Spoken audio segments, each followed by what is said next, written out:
comic is British guy. Right, three things.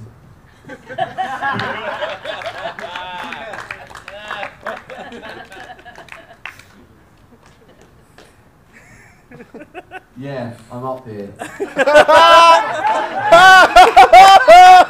nothing you can do about it. Except cut the mic, but please don't do that. So these KKK marches, yeah, gonna ease in with some soft jokes. KKK marches. People don't like them, do they, these KKK marches? Generally considered inappropriate, unacceptable. But what people forget is that for many Americans, a KKK march is the closest they will ever get to exercise.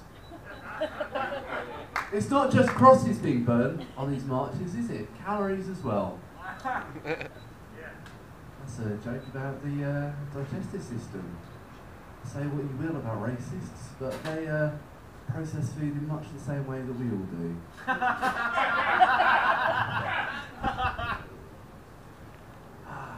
I was told recently, I want to say recently, about 2 hours ago when I first got bumped. I was told that some people have been offended by my comedy. They've been offended by the way that I talk down and make fun of Americans. They find it patronising. They say patronising, which of course is incorrect. It's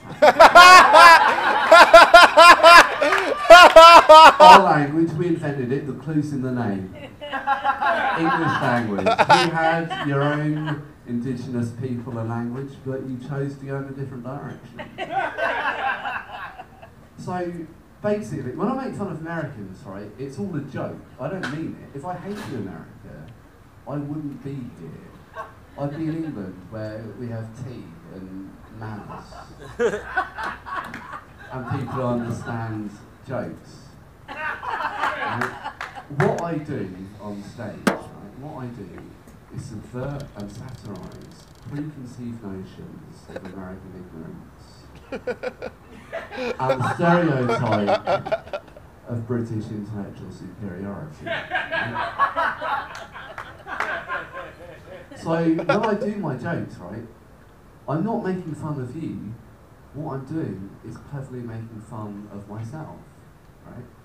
And if you can't understand that, it is only because you lack the intellectual capacity to understand the concept of nuance.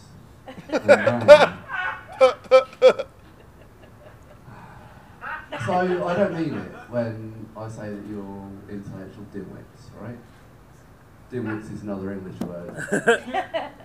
Our language. I was drinking an RC Cola recently, not a boast. Drinking an RC Cola. It's not Coca-Cola, is it? It's not Pepsi Cola. What is this? 1898, when Pepsi Cola first became commercially available. Right? I was drinking RC Cola, and I wondered what the RC stood for, because I'm English and have intellectual curiosity, something which you don't have in America, do you? Right? So I researched what it meant, right? And the RC stands for Royal Crown, right? Which is kind of an ironic name for an American beverage when you consider that your entire national and political identity derives almost exclusively from a war you once fought to rid yourselves of the tyranny of monopolistic rule.